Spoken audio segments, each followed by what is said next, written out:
Friends, स्वागत करती हूँ आप लोग का ममता जौनपुरी के चैनल पे। तो आप लोग कैसे हैं? ऐसा करती हूँ कि आप लोग ठीक होंगे। और आज जो है मेरी तबीयत थोड़ी सी ख़राब लग रही है, सर में दर्द है मेरे। तो मैं सोची क्या बनाऊँ ब्लॉग में।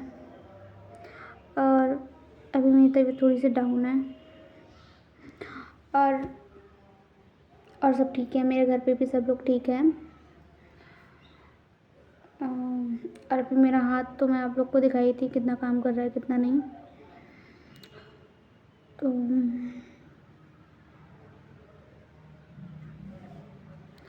तो फ्रेंड्स, आज की वीडियो में कुछ खास बस नहीं है, क्योंकि आज मेरी थोड़ी सी तबीयत डाउन है, तो सर में दर्द हो रहा है। तो ऐसे ही मैं कुछ भी वैसे ही ब्लॉग बना दे रही हूँ, क्योंकि मैंने कहा था कि मैं डेली ब्लॉग डालूँगी। तो इसलिए मैं वैसे ब्लॉग बना के डाल दे रही हूँ, क्योंकि आज मेरे सर में बहुत दर्द है और बोलने का भी मन नहीं कर रहा है। और मैं ब्लॉग बनाने के बाद आराम करने जा रही हूँ।